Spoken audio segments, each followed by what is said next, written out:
என்ன தெரியுதா? தெரியுது. போன்ல சந்தோஷமா பேசிட்டு இருந்த, என்னை பார்த்ததும் மூஞ்சி வாடி போச்சு. ஏம்மா? அதெல்லாம் ஒண்ணுல. நான் எப்பவும் போலதான் இருக்கேன். அப்படிதான் நானும் உன்னை நினைச்சேன். ஏழையா இருந்தாலும் நாணயமானவன் நினைச்சேன். ஐயாவுடைய ட்ரஸ்ட்ல வளர்ந்ததால அவருடைய கொள்கை உங்ககிட்ட இருக்கும்னு நினைச்சேன். சொந்த பந்தம் இல்லாத அனாதையா இருந்தாலும் மக்களுக்கான மருத்துவ சேவை செய்யறதுனால மலை போல உன் பேர்ல நான் நம்பிக்கை வச்சேன். ஆனா நீ என்ன செஞ்ச? உன் பேர்ல நான் வச்ச நம்பிக்கைய மிஸ்யூஸ் பண்ணிட்ட. உனக்கு சாதகமா அதை பயன்படுத்திக்கிட்ட. நீ எனக்கு துரோகம் செய்யல, உனக்கே நீ துரோகம் பண்ணிட்டு இருக்க. ஆசைப்படலாம் காவியா, பேராசைப்படக்கூடாது. உன்னுடைய பேராசை தான் உன் தோள்ல கை போட்டுட்டு இருக்கிற எதிரின்னு தெரியாம இப்பவே கல்யாண கனவுல அப்படியே ஆகாசத்துல பறக்கிற. விஷத்தோட பால் கலந்தாலும் பாலில் விஷம் கலந்தாலும் பால் பாலா இருக்க முடியாது. அது விஷம்தான். அப்படிதான் நீயும்.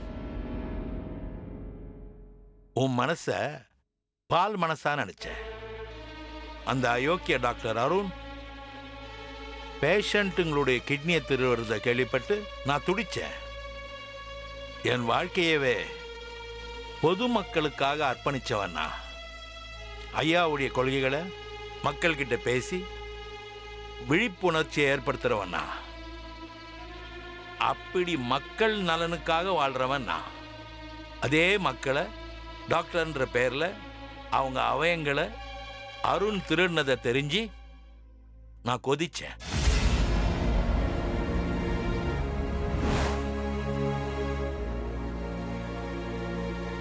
இதை தட்டி கேட்கணும்னு நினைச்சப்பதான் உன்னை பார்த்தேன். உன்னில் ஐயாவை பார்த்தேன்.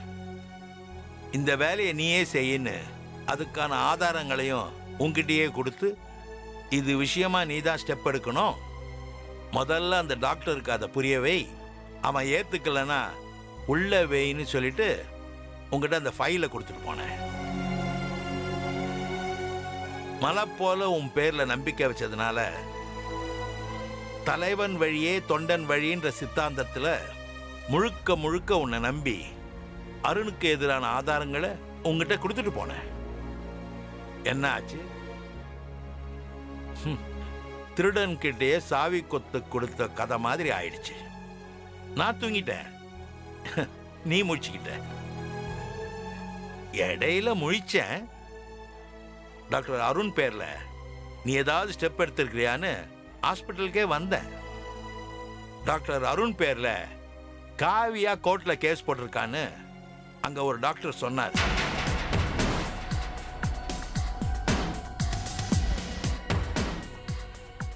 என்ன விவரத்தை முழுசா கேட்காம திரும்பவும் நான் தூங்கிட்டேன்.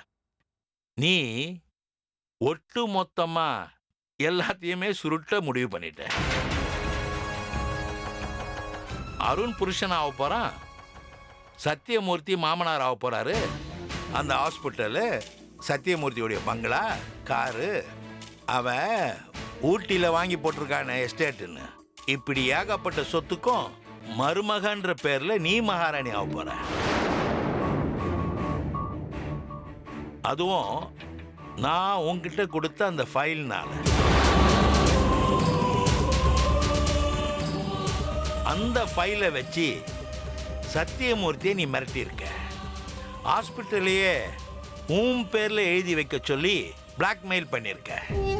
அதுக்கு அந்த கிரிமினல் லாயரும் அவனுக்கு பிறந்த அந்த அயோக்கிய பைய அருணும் ஒத்து வராதனால வக்கீலை வச்சு நீ கேஸ் போட்டிருக்க. இவ்வளவு உள்ளடி வேலை நீ செஞ்சிருக்கிறது தெரியாம பரவாயில்லையே, காவியா நம்ம சொல்லுக்கு மரியாதை கொடுத்து அருணை கோர்ட்டுக்கு இழுக்க போறான்னு நானும் நுனிப்புல்ல மேய்ஞ்சிட்டேன். நீ துணிச்சல்காரின்னு நினைச்சேன், இப்பதான் தெரியுது நீ தந்திரக்காரின்னு. ஆனா உன் தந்திரம் சத்தியமூர்த்திக்கு முன்னாடி சும்மா. நீ அவனை மிரட்டின, அவன் வேற ரூட்டை எடுத்துட்டான். அதுதான் உன்னை மருமகளாக்கிக்கிறதுக்கு அவன் போட்ட திட்டம். அருண் உன் கழுத்துல கட்ட போறது தாலி கயிறு இல்ல, தூக்கு கயிறு.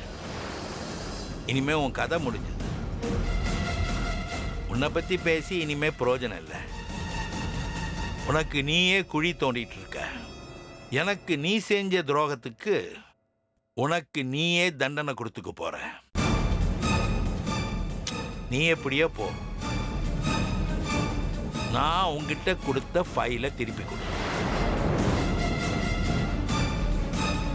டாக்டர் அருண் கிட்னியை திருடுறதுக்கான எவிடன்ஸ் நீ சொன்னதை செய்வன் நினைச்சு நான் உங்ககிட்ட கொடுத்த அந்த டாக்குமெண்ட், அதெல்லாம் இப்ப எனக்கு வேணும். கொடு, ஃபைலை கொடு. அந்த ஃபைல் என்கிட்ட இல்ல. எங்க இருக்கு? எங்க இருக்கணுமோ அங்க இருக்கு. இவ்ளோ தெரிஞ்ச உங்களுக்கு அதுவும் தெரிஞ்சிருக்கணுமே. என்ன பேச்சு ஒரு மாதிரியா இருக்கு? தேவரா சார், இந்த ஊர் உங்களை கும்பிடலாம், தெய்வம்னு கோவில் கட்டலாம். அவங்கள மாதிரியே என்னையும் நீங்க நினைச்சிடாதீங்க. நீங்க என்கிட்ட ஃபைல் கொடுத்தது உண்மைதான். நான் டாக்டர் அருண் மேல கேஸ் போட்டது உண்மைதான். ஹாஸ்பிட்டலையே எழுதி கொடுங்கன்னு மிரட்டினதும் உண்மைதான். அதுல ஒரு சின்ன திருத்தம். அந்த ஃபைலை நான் மிஸ்யூஸ் பண்ணேன்னு சொன்னீங்களே, அங்கதான் நீங்க ஸ்லிப் ஆயிட்டீங்க. நான் ஸ்டடி ஆயிட்டேன். சத்தியமூர்த்தி எந்த நினைப்புல என்ன மருமகள் ஆக்கிக்கணும்னு நினைச்சாரோ அத பத்தி எனக்கு கவலை இல்ல. அவரு அதான் என் வருங்கால மாமனார்.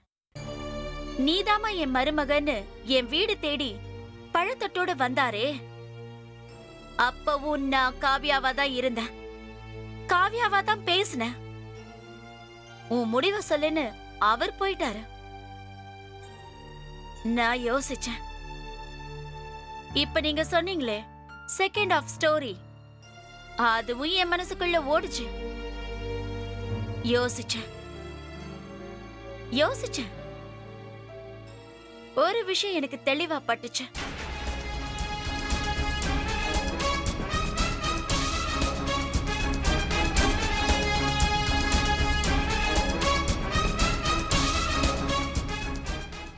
பொண்ணா பிறந்தவளுக்கு இந்த பூமியில என்ன வேணும்? நல்ல தாய், நல்ல தகப்பன், அண்ணன், தம்பி, தங்கச்சி, அத்தை, தாய் மாமன், இதர சொந்த பந்தங்கள். இதுதானே இந்த உறவுகள், அதுக்குள்ள இருக்கிற சந்தோஷங்கள் எதுவுமே இல்லாம வளர்ந்த ஒரு அனாதனா.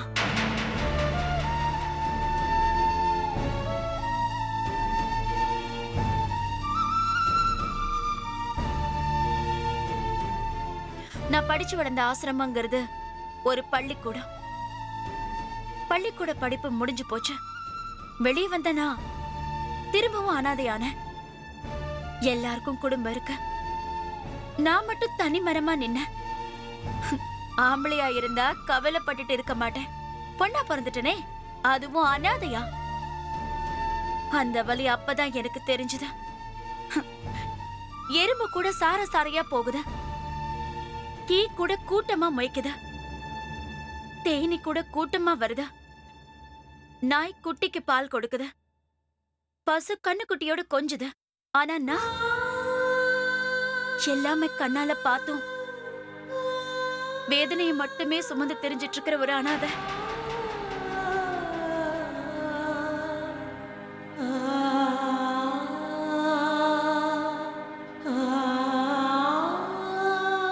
இந்த அனாதைய கூட நீங்க ஒரு கருவியா பயன்படுத்திக்கத்தான் நினைச்சீங்க. அருண் கிட்னி திருடின விவரங்களை என்கிட்ட கொடுத்தீங்க. உண்மை என்ன தெரியுமா? அருண் என்ன நேசிச்சாரு, கல்லா இருந்த என் மேல காதலுங்கிற விதைய தூவுனாரு. எனக்குள்ள ஈரமில்ல. அவருக்கு எதிரா நான் நடந்ததால அவர் விதைச்ச விதை முளைக்கல. அதுவும் எனக்கு தெரியல. எல்லாருக்குள்ளயும் ஆசை இருக்கு. ஆசைய திறந்துடுன்னு புத்தன் சொன்னான். நல்லா வாழ்ந்து ராஜபோக வாழ்க்கையை அனுபவிச்சு ருசிச்சு வாழ்ந்து முடிச்ச பிறகுதான் அந்த வார்த்தைய சொன்னான். நானும் தான் அப்படி வாழ ஆசைப்பட்டேன்.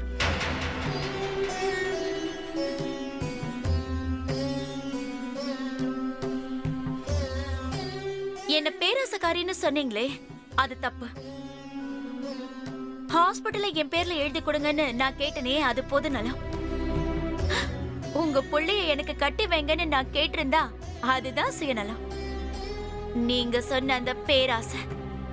ஆனா கிரிமினல்னு நீங்க சொல்ற சத்தியமூர்த்தி என் மாமனார் என்ன தேடி வந்தாரே, மருமகளா என் வீட்டுக்கு வான்னு சொன்னாரே, அத பட்ட மரத்துல பால் தெளிச்ச மாதிரி தான் நான் நினைச்சேன்.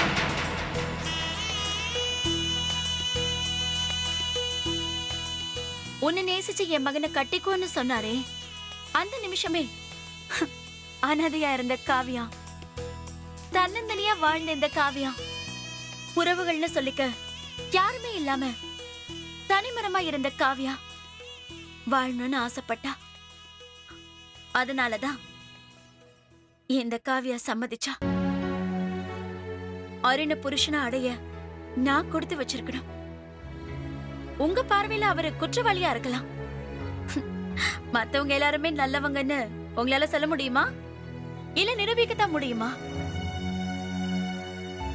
உங்களையும் சேர்த்துதான் சொல்றேன். நீங்களும் ஜெயிலுக்கு போயிட்டு வந்த குற்றவாளி தானே?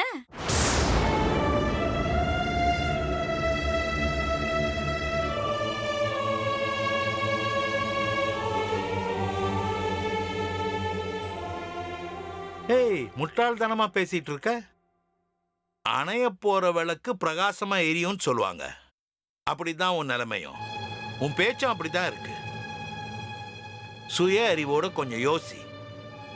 அந்த சத்தியமூர்த்தியும் அருணும் கல்யாணன்ற பேர்ல நாடகம் ஆடுறாங்க. அந்த நாடகத்தோட முடிவு உன்னுடைய சாவு. அனாதையா இருந்த எனக்கு சொந்த பந்தம் கிடைச்சிருக்குன்னு உனக்கு நீயே நாச வலைய பாச வலைய நினைச்சு சந்தோஷப்படுற. தயவு செஞ்சு நான் சொல்றதை கேளு. இந்த கல்யாணத்துக்கு சம்மதிக்காத. நீ சத்தியமூர்த்தி கிட்ட கொடுத்த அந்த ஃபைலை, அதான் நான் உங்ககிட்ட கொடுத்த ஃபைலை திரும்பவும் என்கிட்ட கொடுத்துரு. எல்லாத்தையும் நான் உனக்கு புரிய வைக்கிறேன். உன் மயக்கத்தை நான் தெளிய வைக்கிறேன். Stop it. இப்ப என்ன சொல்ல வரீங்க நீங்க? என் மாமனாரும் என் புருஷனும் சேர்ந்து என்ன கொல்ல போறாங்கன்னு சொல்றீங்களா? ஆமா காவியா, கொல்லட்டும், கொல்லட்டும். இப்ப நான் செத்தா அனாதை போனோம். அருண் என் கழுத்துல தாலி கட்டி அதுக்கப்புறம் நான் செத்தா அது சுமங்கலி போனோம். அப்படி ஒரு சாவு வந்தா எனக்கு சந்தோஷம்தான். எக்கேடாவது நீ கெட்டு போ. எனக்கு அந்த ஃபைல் வேணும். அத நான் என் மாமனார் கிட்ட கொடுத்துட்டேன்.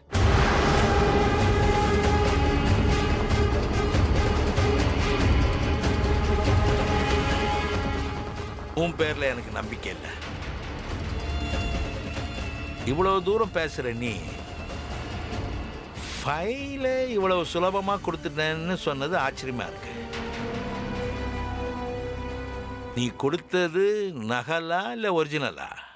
அது உங்களுக்கு தேவையில்ல. நீங்க போலாம். நான் வாழ ஆசைப்படுறேன். நீ வாழவே போறதில்லம்மா. அதுதான் என்னுடைய வருத்தம், கோபம் எல்லாமே. திரும்பவும் சொல்றேன் காவியா, நீ எதுவுமே சொல்ல வேண்டியதில்லை தேவராஜ்.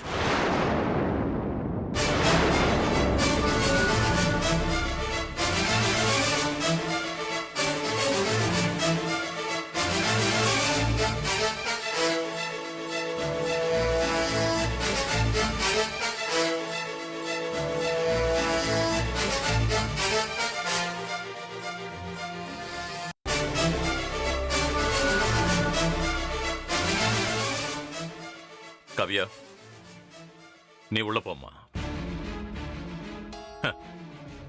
ஏம்மா தடுமாறுற? நீ உள்ள போ. நீ பேசினதெல்லாம் கேட்டேன். தெளிவா தான் பேசுற. என் நண்பனுக்கு தான் புரியல. இவருக்கு நான் புரிய வைக்கிறேன். நீ போம்மா.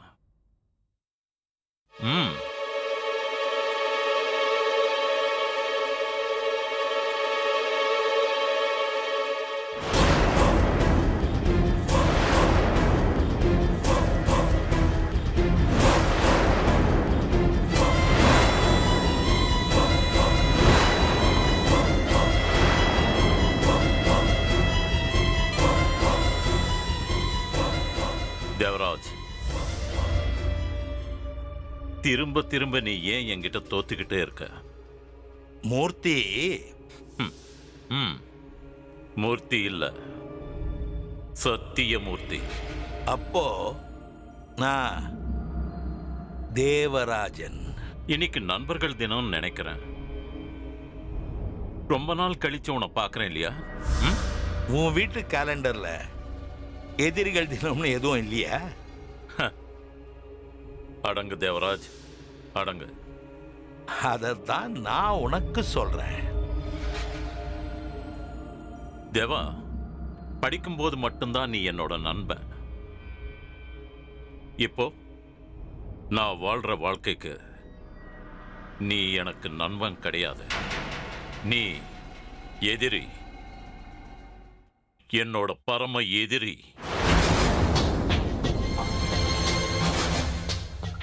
நல்லவர்கள் எல்லாருக்கும் நண்பர்கள் தான் எதிரி. நீ என் நண்பனே கிடையாது. ஆமா ஆமா, துரோகிய நண்பன்னு சொல்லிட்டேன். தேவராஜ், சத்தியமூர்த்தி, இது கோர்ட் இல்ல. நானும் குற்றவாளி இல்ல. நீ குற்றவாளி தான். இத்தனை நாளா காவ்யா எப்படி இப்படிப்பட்ட ஒரு காரியம் செஞ்சா? என் மேல கேஸ் போட்டான்னு எனக்கு ஒரே குழப்பமா இருக்கு. இப்போ எல்லாமே தெளிவாயிடுச்சு. இதுக்கு எல்லாமே காரணம் நீதான். அவளுக்கு பின்னாடி நின்னு இவ்வளவு வேலை பார்த்திருக்கிற நீ. இப்பதான் எனக்கு தெரிஞ்சது. நீ ரொம்ப லேட்டு. நீ படிச்சது சட்ட புத்தகத்தை மட்டும்தான். நான் மக்களுடைய மனச, உண்மையான வாழ்க்கையை படிச்சவன். மழுப்பாத. காவ்யாவோட பேக்ரவுண்ட்ல இருந்து அவளை தூண்டி விட்டது நீதான்னு எனக்கு நல்லாவே தெரிஞ்சிடுச்சு. தி கிரேட் கிரிமினல் லாயர் இப்போவும் முட்டாள் தான். தேவராஜ், இப்போ சொல்ற, நல்லா கேட்டுக்க. நீ தேவையில்லாம என் குடும்ப விவகாரத்துல அனாவசியமா தலையிடுற. காவ்யாவை தூண்டி விட்டது நீதான்னு எனக்கு தெரிஞ்சிடுச்சு. எதுவுமே தெரியாத மாதிரி இத்தனை நாளா எனக்கு எதிரா நீ செயல்பட்டுள்ள காரியங்கள் இப்ப எல்லாமே எனக்கு தெரிஞ்சு போச்சு. தெரிஞ்சு என்ன பண்ண போற? பண்ணுவேன் தேவராஜ், ஏதாவது பண்ணுவேன். அதையும் நான் பார்க்கிறேன்.